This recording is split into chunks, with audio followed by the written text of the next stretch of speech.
எல்லோருக்கும் வணக்கம். கடைசி நேரத்தில் மார்க்கெட்டில் கடுமையான சரிவு நண்பர்களே. முக்காடு போட்டு விட வேண்டிய நேரம் அப்படின்ற மாதிரி இங்கே பாருங்கள், கரெக்டாக முக்காடு மாதிரியே மார்க்கெட் கடுமையான சரிவு கடைசி நேரத்தில். எப்படியோ ஆண்டவனாக பார்த்து இன்றைக்கி 33 பாயிண்ட் ப்ளஸில் க்ளோஸ் ஆகிருக்கு. இதனால் என்ன ஆயிருக்குன்னா, தொடர்ந்து 4 நாட்கள் மார்க்கெட் இறங்கி கொண்டே வந்திருந்தது. அப்படி வந்த கடுமையான ஃபால் இன்னைக்கு 33 பாயிண்ட், இது ஒரு கோல்டன் பாயிண்ட். அந்த 4 நாள் சரிவை இன்றைய மார்க்கெட் தடுத்து நிறுத்தி 33 பாயிண்ட் ப்ளஸில் க்ளோஸ் பண்ணியிருக்கு. அது மட்டும் இல்லை, சிங்கம் களத்தில் இறங்கிடுச்சு அப்படின்ற மாதிரி ட்ரம்ப் அவர்கள் போய் அங்கே சைனாவில் இறங்கிட்டார். நம்ம என்ன எதிர்பார்க்குறோம்? ஏதாவது ஒரு நல்ல விஷயம், அது போர் நிற்கிதோ இல்லையோ, பட் ஏதாவது ஒரு நல்ல தகவல், பெரிய பெரிய தலைவர்கள் ஏதாவது ஒரு நல்ல தகவலை வெளியிடுறாங்கன்னு வச்சிங்களேன், நம்ம மார்க்கெட்டுக்கு கொஞ்சம் உதவிகரமாக இருக்கும். இன்னைக்கு தேதியில் லக்கி ப்ரைஸ் அடித்தது இந்த Tata Motors commercial vehicle share ஹோல்டர்ஸுக்கு தான் ₹4 டிவிடெண்ட். அதுவும் இந்த டாடா மோட்டர்னுடைய ஷேர் ப்ரைஸ் எங்கே தெரியுங்களா இருக்குது? ரொம்ப முக்கியமான ஒரு சப்போர்ட் ரேஞ்சில் இருக்குது. இந்த 2026 இவன் என்ன பண்ணியிருக்கான் அப்படின்னு பார்த்தீங்கன்னா, 50 days மூவிங் ஆவரேஜிலிருந்து ரொம்ப ஒஸ்ட் கேஸாக ஒரு 13% கீழே இறங்குச்சு. இறங்கின கையோட ஒரு 23 நாட்களில் மறுபடியும் மேலே ஏறி வந்துட்டான். இப்போ மறுபடியும் இந்த டாடா மோட்டார் கமர்ஷியல் வெஹிக்கிள் ரொம்பவுமே மார்க்கெட் தான் சரியில்லைங்களா, அதனால் இப்போதைக்கு என்ன ஆயிருக்குன்னா, ஒரு 11% என்பது சமீபத்தில் இறங்கியிருக்கு. இதுக்கு முன்னாடி 13% ரொம்ப மோசமாக இறங்கிட்டு அப்புறம் திரும்பி ஏறினா, இப்போ மறுபடியும் ஒரு 11% என்பது சமீபத்தில் இறங்கியிருக்கு. இந்த சமயத்தில் தான் ஒரு அற்புதமான தகவல். இந்த டாடா மோட்டார் கமர்ஷியல் வெஹிக்கிள் என்ன சொல்கிறாங்கன்னா, ₹4 டிவிடெண்ட் என்பது தரப்போகிறோம். ஸோ டிவிடெண்ட் கொடுக்கறது ஒரு நல்ல நியூஸாக வந்திருக்கு டாடா மோட்டார் கமர்ஷியல் வெஹிக்கிளுக்கு. அதே மாதிரி பல்வேறு நபர்கள் என்ன எதிர்பார்க்குறாங்கன்னா, சரி இந்த வருஷத்தில் ஒரு முறை வீழ்ச்சி அடைஞ்சிட்டு மறுபடியும் ஏறி இருக்க, இப்போ மறுபடியும் வீழ்ச்சி அடைஞ்சிருந்திருக்க, அப்போ மறுபடியும் ஏதாவது பழையபடி ஏதாவது செய்வியா? டிவிடெண்ட் வர்றது மட்டும் இல்லாமல் ஒரு ஏற்றமும் வந்தால் டபுள் சந்தோஷமாக இருக்குமே அப்படின்ற மாதிரி இந்த டாடா மோட்டார் கமர்ஷியல் வெஹிக்கிள் வச்சிருக்கிறவங்கலாம் எதிர்பார்த்துட்டு இருக்காங்க. அவங்களுக்கு கிடைக்க போகிறது குஜாலாவா அல்லது கும்பாவா அப்படின்றது பொறுத்திருந்தான் பார்க்கணும். இதுக்கு முன்னாடி ஒரு 20-25 நாளில் அது மேலே ஏறிச்சா அல்லது கீழே இறங்குச்சா அப்படின்ற கேள்விக்கு ஏறிச்சு அப்படின்ற ஒரு தகவல் கிடைச்சிருக்கு. அப்போ இந்த முறை அதே இடத்துலேருந்து ஏறுகிறதா அல்லது இறங்குகிறதா அப்படின்றது சில நாட்கள் கழித்து தான் தெரிய வரும். அடடா நண்பர்களே, ஒரு சரித்திர புகழ் வாய்ந்த ஒரு மீட்டிங் ஒன்று கேன்சல் ஆகி போயிடுச்சு. அதாவது நம்மளுடைய ட்ரம்ப் அவர்கள் போய் சைனாவில் லேண்ட் ஆகிற அதே நாளில் நம்மளுடைய ஃபினான்ஸ் மினிஸ்டர் நிர்மலா சீதாராமன் அவர்கள் போய் ரஷ்யாவில் லேண்ட் ஆகி அங்கே ஒரு மிக முக்கியமான தகவல், பேங்கிங் சம்மந்தமாக, பேமெண்ட் சம்மந்தமாக, அந்த செக்டர் டெவலப்மெண்ட் பண்ணக்கூடிய ஒரு விஷயத்தை பேசுகிறதா இருந்தது. அப்புறம் கடைசியில் பார்த்தா நம்ம ஃபினான்ஸ் மினிஸ்டர் அவர்கள் நிர்மலா சீதாராமன் அவர்கள் ரஷ்யா போகிற பயணம் என்பது கேன்சல் ஆகி போச்சு. யோசிச்சு பாருங்க, இவங்க அங்கே போய் நின்றுட்டு ஏதாவது ஒரு விஷயங்களை பற்றி பாசிட்டிவாக பேசும் பொழுது, அதே மாதிரி ட்ரம்ப் அவர்களும் சீனாவில் போய் வந்துக்கிட்டு ஏதாவது ஈரான் அமெரிக்கா வார் கொஞ்சம் நிறுத்தி வைக்கிறோம் அல்லது ஏதாவது ஒன்று நல்ல விஷயமா பேசும்பொழுது, 2 நல்ல நியூஸும் சேர்ந்து நம்ம மார்க்கெட் எங்கேயாவது தூக்கிட்டு போயிருக்குமோ அப்படின்னு நம்ம ரொம்பவுமே முக்கியமாக பார்த்துக்கிட்டு இருந்தோம். இப்போ அது நடக்கிறதுக்கு வாய்ப்பு இல்லாமல் போச்சு. அதுலேயும் குறிப்பாக பார்த்தீங்கன்னா, பப்ளிக் செக்டர் பேங்க்லும் மிகப்பெரிய bank State Bank of India, அவன் இதுக்கு முன்னாடி இதே சப்போர்ட் ரேஞ்சில் தான் ஓரளவுக்கு மேல் நோக்கி ஏறி வந்தான். இப்போ கரெக்டாக அதே மாதிரி ஒரு சப்போர்ட் ரேஞ்சில் விழுந்திருக்கான். ஏதாவது ஒரு நல்ல நியூஸ் வந்திருந்தா ரொம்ப மகிழ்ச்சிகரமாக இருந்திருக்கு. ஏன்னா இந்த ஷேர் வச்சுருக்கவங்க என்ன நினைப்பாங்க, ஏதாவது நல்ல செய்தி வந்துருச்சுன்னா சரி ஓகே, இந்த பங்குக்கு இது ஏதாவது கொஞ்சம் லாஸ் ரெக்கவரி ஆகுமோ அப்படின்ற மாதிரி யோசிச்சிருப்பாங்க. அதே மாதிரி தான் இந்த HDFC பேங்க், இவன் அதை விட மோசம். இவன் 200 days மூவிங் ஆவரேஜுக்கு கீழே ஏற்கனவே ஒரு முறை கடுமையான கிராஷ், அந்த கிராஷ் பக்கத்தில் இன்னும் போகலை. ஸோ இருந்தாலும் இது கிட்டத்தட்ட ஒரு பெரிய கிராஷ் மாதிரி அவனுக்கு கீழ் லோ லெவலில் ட்ரேட் ஆகிட்டு இருக்கான் இந்த HDFC bank share price. So இதுக்கும் ஏதாவது ஒரு நல்ல நியூஸ் வருமா, பேங்கிங் சம்மந்தமாக ஏதாவது ஒரு நல்ல தகவல் வருமா அப்படின்னு பார்த்துட்டு இருந்தா, ஸோ மீட்டிங் என்பது கேன்சல் ஆகி போயிடுச்சு. மார்க்கெட்டுக்கு ஒரு முக்கியமான விஷயம் வர வேண்டியது இருந்தது, வராமல் போயிடுச்சு. நண்பர்களே, மார்க்கெட் சரியில்லையே அப்படின்னு நம்ம ரொம்ப சோகமாக இருக்கக்கூடிய இந்த நேரத்தில் சில புத்துணர்ச்சியான கமெண்ட்டுகள் வருது. ஒரு நண்பர் என்ன சொல்லியிருக்காரு, நான் இந்த கோல்டு பீஸ்னு ஒன்று இருக்குதுங்க, அது ஒரு 1300 பக்கம் எடுத்திருந்தா இன்னைக்கு நெருங்குடா அப்படின்ற மாதிரி இன்னைக்கு பட்டையை கிளப்பிட்டான் அப்படின்ற மாதிரி ஒரு புத்துணர்ச்சி தகவல். அதில் இன்னொரு நண்பர், மார்க்கெட்டு கிடக்குதுங்க கழுத, டிக்சன்னு ஒரு ஷேர், அவன் இன்னைக்கு தான் நல்ல சன் மாதிரி வேலை பார்த்துருக்கான் அப்படின்ட்டு 10% ஏறி இருக்கு. அதனால் இன்னைக்கு மார்க்கெட்டு சமீபத்திய 4 நாட்களினுடைய மார்க்கெட் வீழ்ச்சி அவரை பாதிக்கவே இல்லை.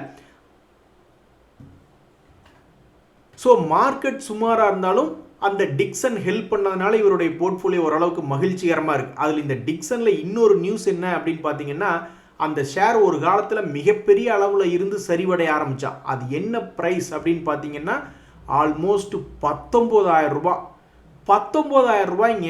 ஆனாலும் சொல்லக்கூடாது, இதெல்லாமே நம்ம பார்த்துக்கிட்டு தான் இருந்தோம். 19,000 இருந்து கிட்டத்தட்ட 11,000 வரைக்கும் இவன் போன வருஷம் சரிவடைந்து வந்திருந்தாலும் நல்ல செல்லக்குட்டி மாதிரி மறுபடியும் ஒரே வருஷத்தில் அந்த 19,000 ரெக்கவரி பண்ணி காமிச்ச ஒரு சிங்கக்குட்டி பங்கு தான் இந்த டிக்சன்.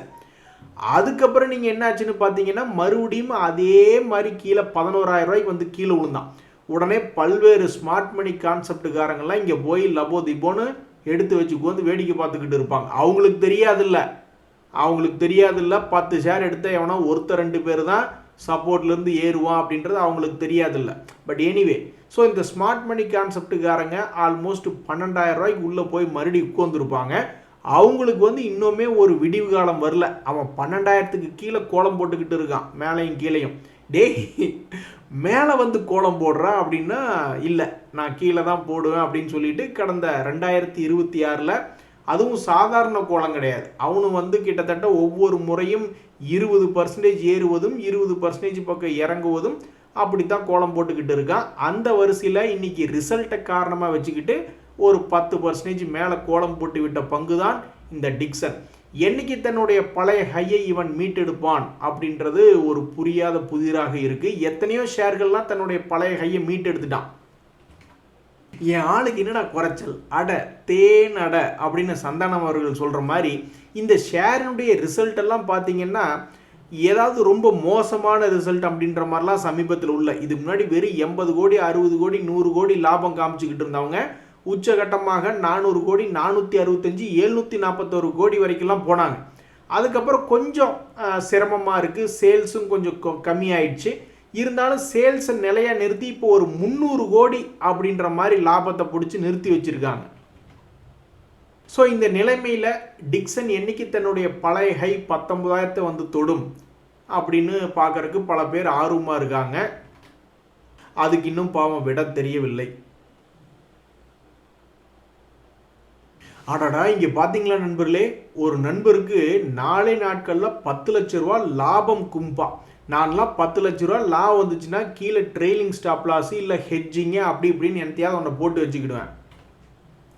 கடவுளை, இங்கே பார்த்தீங்களா நண்பர்களே, ஒரு துரதிருஷ்டவசமான ஒரு விஷயம். நான் ஸ்டாக் மார்க்கெட்டில் அந்த காலத்துலேருந்து இந்த காலம் வரைக்கும் பார்த்துருக்கேன். குவார்ட்டர்லி ரிசல்ட்ஸ் ஓரளவுக்கு நல்லா இம்ப்ரூவ்மெண்ட்டாக கொடுத்தாங்கன்னு வச்சுங்களேன், மார்க்கெட் அவனை கொஞ்சம் விளையாடும் மேல் நோக்கி ஏறி வச்சு. ஆனால் சமீபத்திய சில குவார்ட்டர்களில் நடக்க மாட்டேங்குது. அதான் ஒரு நண்பர் சொல்கிறார், அவருக்கு மட்டும் இல்லை நிறைய பேர்த்துக்கு அந்த மாதிரி நடக்க மாட்டேங்குது. அவர் வந்து இந்த சுஸ்லான் அப்படின்ற ஷேர் வச்சுருக்காரு, வாரி எனர்ஜி, இந்த பங்குகள்லாம் நல்ல ரிசல்ட் கொடுத்தான், கீழே இறங்கிட்டான். ஆனால் மறுபடியும் ஒரு ஜம்பெல்லாம் காமிச்சுது. மார்க்கெட் ஏறினப்போ இந்த சுஸ்லான் ஆகட்டும் இந்த வாரி எனர்ஜி ஆகட்டும் எல்லாமே கீழிருந்து ரெக்கவரியான பங்குகள் தான். இங்கே பார்த்தீங்களா, சமீபத்தில் இந்த சுஸ்லான் வந்து ரிசல்ட்டுகள் நல்லபடியாக கொடுத்துருந்தாலும் கீழே சரிவடைஞ்சிட்டு இப்போ இந்த மார்க்கெட்டினுடைய ஏற்றத்தினால 36 ரூபாயிலிருந்து ஆல்மோஸ்ட் 60 ரூபா, ஒரு 70-80% ஏறினா, நான் இல்லைன்னு சொல்லலை. ஆனால் இது மார்க்கெட்டினுடைய ஏற்றத்தின் போது வந்த ஒரு இது குவார்ட்டர்லி ரிசல்ட் அவனை தூக்கி வைக்கல. அதே மாதிரி தான் இந்த வாரி எனர்ஜிஸ், அவனுமே வந்து ரிசல்ட் சீசனில் வந்து 3600லேருந்து 2600 பக்கத்தில் வந்து விழுந்துட்டான். அதுக்கப்புறம் அதுவுமே 2600லேருந்து 3600ங்கிறது அதுவும் ஒரு நல்ல பர்சன்டேஜ் தான். பட் இருந்தாலும் இவங்கெல்லாம் வந்து அந்த ரிசல்ட் சீசனில் நல்ல ரிசல்ட் கொடுத்து மேல் நோக்கி வரல. மார்க்கெட் ஏறிச்சே கூட சேர்ந்து நல்ல பங்குகளையும் ஏற்றி விடணுமே அப்படின்ற மாதிரி மார்க்கெட்டில் ஏற்றி விட்டாங்க. ஸோ இந்த மாதிரி விஷயங்களை கேட்கும்போது மனசுக்கு கொஞ்சம் சோர்வாக தான் இருக்கும். ஏன்னா ஸ்டாக் மார்க்கெட்டில் நம்ம இந்த இடத்துல கல்லை தூக்கி வீசுவோம், கண்டிப்பாக அந்த கல்லுலேருந்து நம்மளுக்கு ஏதாவது பலன் கிடைக்கும் அப்படின்ற மாதிரி தான் நம்ம தூக்கி வீசுவோம். அது யாராவது ஒருத்தர் மண்டை மேலே நம்ம மண்டை மேலேயே போய் விழுந்து அது பிரச்சனை இழுத்து விட்டுருது. ஆனால் நீங்கள் வருத்தப்படுறதுல எந்த விதமான இதுவும் இல்லை, பலன் இல்லை நண்பா. ஏன்னா நீங்கள் கரெக்டாக தான் யோசித்து பார்த்துருக்கீங்க. ஆனால் மார்க்கெட் உங்களுக்கு சப்போர்ட் பண்ணல அப்படிங்கும்போது மார்க்கெட்டு மேலே தான் தப்பு. ஸோ மார்க்கெட் உங்களுக்கு சப்போர்ட் பண்ணல, மார்க்கெட் இன்னும் ப்ரிப்பேர் ஆகலை அந்த நிகழ்வுக்கு, நீங்கள் மனசில் நினைக்கிறது அங்கே நடத்துறதுக்கு இன்னும் மார்க்கெட் ப்ரிப்பேர் ஆகலை அப்படின்ட்டு போக வேண்டியது தான். ஒரு நண்பர் யோசிக்கிறார், என்ன அதிகமாக நெகட்டிவ் கமெண்ட்டே வரல, எனக்கெல்லாம் ப்ராஃபிட்லேருந்து -7% போயிடுச்சு, யாராவது சொல்லுங்கப்பா அப்படின்றாரு. நீங்கள் கவலைப்படாதீங்க, உங்களை மாதிரி நாங்கள் நிறைய பேர் இருக்கோம் அப்படின்ற மாதிரி மோகன்ராஜ் அவர் என்ன சொல்கிறாருன்னா, இந்த ஹெச்டிஎஃப்சி பேங்க் ஷேரை வாங்கி என்னோட வாழ்க்கையை நிம்மதி போய்விட்டது அப்படின்ற மாதிரி சொல்கிறாரு. இன்னொரு நண்பர் ஒரே நாளில் 27,000 ரூபா கும்பா அப்படின்ற மாதிரி கமெண்ட் போட்டிருக்காரு. இன்னொரு நண்பருமே நல்ல வாயம் சம்பாரிச்சது நாரவாயம் பிடுங்கிட்டு போன மாதிரி அந்த ஸ்விங் ட்ரேடிங்கில் கரெக்டாக ஒரு லோவில் என்ட்ராய் ஒரு ஹையில் என்ட்ராய் அப்படியே கொடுத்துக்கிட்டு இருக்கும்பொழுது திடீர்னு 4 நாள் தொடர்ந்து போர்ட்ஃபோலியோவே இறங்கும்பொழுது மார்க்கெட்டே இறங்கும்பொழுது கிட்டத்தட்ட 13% போர்ட்ஃபோலியோ கும்பா அப்படின்ற மாதிரி இன்னொரு நண்பர் சொல்கிறார். ஆகவே நீங்கள் தனியால் கிடையாது, நாங்கள் நிறைய பேர் உங்களுக்கு துணைக்கு இருக்கிறோம் அப்படின்ற மாதிரி அவர் மட்டும் தனியாக ஷாக் ஆகிருக்காரு. என்னடா ப்ராஃபிட்ல இருந்தது -7% காட்டுதுன்னு அவர் மட்டும் ஷாக்கில் இருந்திருக்காரு. நீங்கள் ஷாக் ஆகாதீங்க, நாங்கள் நிறைய பேர் இருக்கோம். நண்பர்களே, இன்னொரு அதிரடியான தகவல், இந்த இசட்எஃப் கமர்ஷியல் வெஹிக்கிள் அப்படின்றது ஆடாத ஆட்டம், மிகப்பெரிய ஒரு வால்டிலிட்டியான பங்கு. மிகப்பெரிய ஒரு மேஜர் நியூஸ் என்ன சொல்கிறாங்கன்னா, போனஸ் தரப்போகிறதாக அவங்க தகவல்களை அறிவிக்கிறாங்க. 24 ஜூன் ரெக்கார்ட் டேட் அப்படின்ட்டு. பொதுவாக நீங்கள் போனஸ் கொடுக்கறக்கூடிய தகவல்கள் அப்படின்னு வந்துச்சுன்னா அது அறிவிப்பு கொடுக்கும்போது ஒரு தேதி, அதே மாதிரி அதை அப்ரூவல் பண்ணும் பொழுது ஒரு செய்தி, அதுக்கப்புறம் அதனுடைய ரெக்கார்ட் டேட் வரும் பொழுது, அதுக்கப்புறம் அந்த போனஸ் ஷேர் கைக்கு வரும் பொழுது கிட்டத்தட்ட ஒரு 2 மாதத்துக்கு அந்த நியூஸை வச்சுக்கிட்டு ஏதாவது ஒரு மூவ்மெண்ட் அப்படின்றது பண்ணி விட பார்ப்பாங்க. அது மேலேயோ அல்லது கீழேயோ பெரிய அளவில் ஏதாவது மூவ்மெண்ட் நடக்குமா. ஸோ இந்த ஷேர் சமீபத்தில் சாதிச்சது என்ன அப்படின்னு பார்த்தீங்கன்னா, 2025 இதனுடைய வீழ்ச்சியிலிருந்து ஆல்மோஸ்ட் 70% ஏறிய ஒரு ஸ்ட்ரென்த்தில் ஒரு பங்கு தான் இந்த இசட்எஃப் கமர்ஷியல் வெஹிக்கிள் அப்படின்றது. அதுக்கு முன்னாடி மார்க்கெட் நல்லா இருந்த சமயத்துலலாம் 4,000 இருந்து 18,000 வரைக்கும் போன ஷேர் தான். அது நீ மட்டுமா போன, நாங்கள் எத்தனை பேர் போயிருக்கோம் அப்படின்னு பல்வேறு பங்குகள் இருக்கும். பட் எனிவே கீழே இறங்கினாலும் ஏறிய பங்கு அப்படின்ற ஒரு செய்தியில் இந்த இசட்எஃப் கமர்ஷியல் வெஹிக்கிள் அப்படின்றது இருந்துட்டு இருந்தது. அது மட்டும் இல்லாமல் இன்னைக்கு ஒரு மிகப்பெரிய ஒரு செய்தியாக அவங்க போனஸ் கொடுக்குறாங்க. அதுவும் என்ன ரேஷியோ, இதுவரை நீங்கள் நிறைய பேர் பார்த்திராத ஒரு ரேஷியோ, 5:1 அப்படின்னா ஒரு ஷேர் வச்சுருந்தா 5 ஷேர் போனஸாக கொடுக்கிறார்கள். அப்போ நம்மளுக்கு மொத்தமாக எத்தனை டோட்டல் ஷேர்ஸ் எவ்வளோ ஆகிடும், ஒரு ஷேருங்கிறது 6 ஷேராக மாறிடும். ஸோ இந்த மிகவும் பரபரப்பான செய்தி வச்சுக்கிட்டு, போனஸ் செய்தி வச்சுக்கிட்டு இந்த இசட்எஃப்சிவி இந்தியா அப்படின்ற ஷேர் ஏதாவது பெரிய அளவில் மாற்றத்தை கொண்டு வருமா அப்படின்றத பொறுத்திருந்து தான் பார்க்கணும். இப்படி தான் இந்த டாக்டர் லால்பத் லேப் என்பது 2025 கடைசியில் 1:1 போனஸ் அப்படின்றது கொடுத்துருந்தாங்க. அந்த போனஸுக்கு அப்புறம் பார்த்தீங்கன்னா அந்த பங்கு அந்த ஷேர் 1,500 ரூபாயிலிருந்து 1,300 சரிவடைஞ்சு கீழே தான் வந்திருந்தான். அதுக்கப்புறம் பார்த்தீங்கன்னா மறுபடியும் அது போனஸ் கொடுக்கக்கூடிய ஷேர் என்ன கும்பா ஷேரா அப்படின்ற மாதிரி சொல்லிட்டு தன்னுடைய பழைய ஹையை மீட்டெடுத்தான். ஸோ அது மாதிரி இது என்ன பிளான் வச்சிருக்கு, இந்த இசட்எஃப் கமர்ஷியல் வெஹிக்கிள் அப்படின்ற ஷேரினுடைய ப்ரைஸ் போனஸ் அப்படின்ற செய்தி வச்சுக்கிட்டு அடுத்த 6 மாதத்தில் என்ன செய்ய போகிறது அப்படின்றது ரொம்ப முக்கியமான ஒரு விஷயமா பார்க்கப்படுகிறது. சில பேர்த்த பார்க்கும்பொழுது என்னையா நல்லா இருக்கே அப்படின்னு கேட்டால், எப்போ பாரு நான் எங்கேங்க நல்லா இருக்கேன், ரொம்ப சுமாராக இருக்கேங்க அப்படின்ற மாதிரியே என்னத்தையாவது அவனை சொல்லிகிட்டு இருக்கு போது என்னன்னு தெரில. ஒருவேளை நல்லா இருக்கேன்னு சொன்னால் தான் நீங்கள் எங்களை விட மாட்டேங்கிறீங்களே, கும்பா பாடி விட்டுறீங்களே அப்படின்ற மாதிரி அவங்க நினைக்கிறாங்களே என்னன்னு தெரில. பட்டு நிறைய பேர்த்த எப்போ பார்த்தாலும் சரி, எப்போ கேட்டாலும் சரி, நான் ரொம்ப சுமாராக இருக்கேன், கும்பாவாக இருக்கேன் அப்படின்ற மாதிரியே சொல்லிக்கிட்டு இருப்பாங்க. அப்படித்தான் இந்த கிராம்ப்டன் கிரீவ்ஸ் அப்படின்ற ஷேர் ப்ரைஸ் எல்லாம் பார்க்கணும்னு வச்சிங்களேன், இந்த கிராம்ப்டன் கிரீவ்ஸ் ஃபேன்ஸ் இல்லாத வீடுகளே இல்லை அப்படின்னு சொல்லலாம். அந்த அளவுக்கு மிகப்பெரிய அளவில் பிராண்டு ப்ரெசன்ஸ் இருக்கக்கூடிய இந்த கிராம்ப்டன் கிரீவ்ஸு எப்போ எடுத்து பார்த்தாலும் நான் சுமாராக இருக்கேங்க, நான் நல்லா இல்லைங்க அப்படின்னு சொல்கிற மாதிரியே சுற்றி கொண்டு இருக்கக்கூடிய ஒரு பங்காக இருக்குது. அப்படி இருக்கக்கூடிய கிராம்ப்டன் கிரீவ்ஸில் கிட்டத்தட்ட ஒரு 1.5 வருஷம் கழித்து என்ன ஒரு நல்ல தகவல் அப்படின்னு வந்திருக்குன்னு பார்த்தீங்கன்னா, 200 days மூவிங் ஆவரேஜ் என்பதை தாண்டி இருக்கு இந்த கிராம்ப்டன் கிரீவ்ஸ் அப்படின்ற ஒரு தகவல். அது மட்டும் இல்லை, அந்த பங்கு இவ்வளோ ஒரு சரிவிலையும் அதனுடைய ஷேர் ப்ரைஸாக சரிவடைஞ்சிருக்கு. என்னுடைய பர்ஃபார்மன்ஸ் சரிவடையலை அப்படின்ற மாதிரி இது ஒவ்வொரு குவார்ட்டர்லையும் இப்போவும் லாபம் செஞ்சு கொண்டு இருக்கக்கூடிய பங்கு தான். ஸோ அந்த லாபத்தை வச்சுக்கிட்டு அவங்க டிவிடெண்ட் என்பது கொடுக்குறாங்க. அந்த டிவிடெண்டினுடைய ரெக்கார்ட் டேட் என்பது 24 ஜூலை. அவங்க கொடுக்கக்கூடிய டிவிடெண்ட் அமௌண்ட் என்பது 3 ரூபாய் ஒரு ஷேருக்கு. நீங்கள் ரூ. 3 கொடுக்கறத விட ரூ. 30 ஏற்றி விட்டிங்கன்னா தாங்க எங்களுக்கு சந்தோஷம் வரும் அப்படின்ற மாதிரி தான் பல பேர் நினச்சிக்கிட்டு இருப்பாங்க. ஸோ இந்த கிராம்ப்டன் மிகப்பெரிய ஒரு பிராண்ட் இருக்கக்கூடிய கம்பெனி, அவனுடைய சுபாவமே 2-3 வருஷத்துக்கு ஏறுவதும் 2-3 வருஷத்துக்கு இறங்குவதும் இப்படியே தான் பண்ணியிருக்கான். இனி தன்னுடைய பழைய ஹையை என்னைக்கு வந்து தொடரான்னா அன்னைக்கு அது ஒரு சிங்கக்குட்டி அப்படின்னு பெயர் வாங்கும். நண்பர்களே, இந்த GlaxoSmithKline அப்படின்றதெல்லாம் ஒரு ஃபார்மா கம்பெனி. அவங்களும் வந்து டிவிடெண்ட் கொடுக்கறதுக்கு உண்டான ரெக்கார்ட் டேட் அப்படின்றது 29 மே.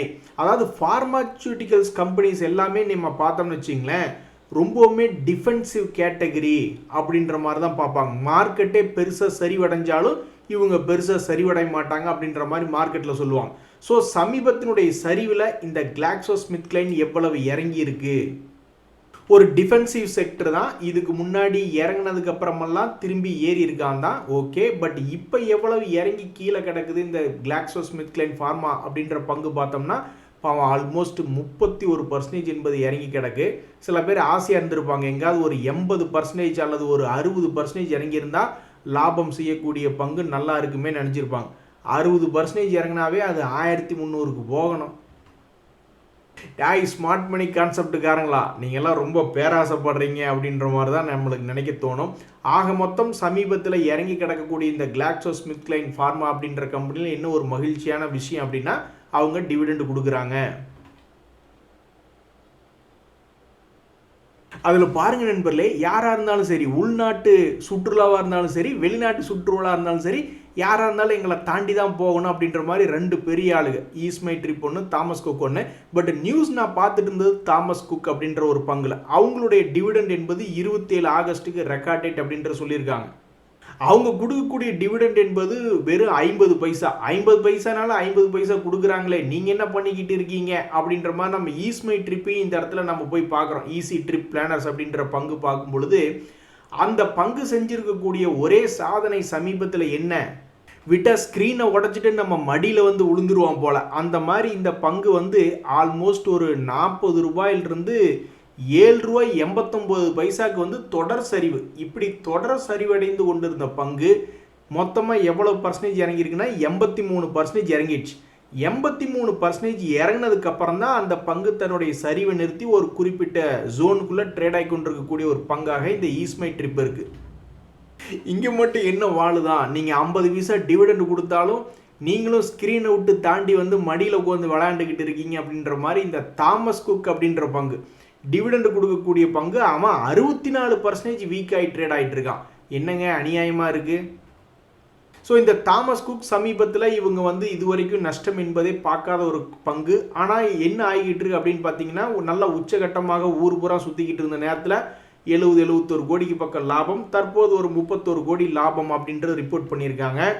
எங்கே போனாலும் காம்படிஷன் தான் நண்பர்களே. தடி எடுத்தவன்லாம் தண்டால்காரன் அப்படின்ற மாதிரி ஏகப்பட்ட பேர் இப்போ வந்து ஆண்டர்பிரினர்ஷிப்பாக இருக்கிறதுனால வெளிநாடு போகிறவங்களை வந்து லோக்கல் ஏரியாலேயே அமுத்திடுறாங்க. இங்கே பாருங்க, இந்த ஈஸி ட்ரிப் பிளானர்ஸ் அவங்களுடைய சேல்ஸ் என்பது பார்க்கும் பொழுதும் அவங்களும் பெருசாக வளர முடியல. 151 கோடி தான். அது எப்போ டிசம்பர் குவார்ட்டர்னுடைய ரிசல்ட்டு, இப்போ இனி வரக்கூடிய மார்ச் குவார்ட்டர்லி ரிசல்ட் இவங்க என்ன தரப்போகிறாங்க அப்படின்றத பொறுத்து தான் பார்க்கணும். ஆக மொத்தம் சொல்ல வந்த கருத்து என்னென்னா, இந்த டூரிசம் இண்டஸ்ட்ரீஸில் இருக்கக்கூடிய இந்த தாமஸ் குக் 50 பைசா டிவிடெண்ட் கொடுக்குது. எப்போ ரெக்கவரி ஆகும்? சரி நண்பர்களே, இன்னைக்கு மார்க்கெட் மேல் நோக்கி ஏறுற மாதிரி ஏறி கடைசியில் முக்காடு போட்டு கீழே விழுந்து விட்டது. எப்படியோ 4 நாள் சரிவு தடுத்து நிறுத்தப்பட்டது. அது ஒன்று தான் இன்னைக்கு பிரயோஜனம். இன்றைய தகவல் அனைத்து உங்களுக்கு உதவியாக எனக்கு மகிழ்ச்சி. ரொம்ப நன்றி, வணக்கம்.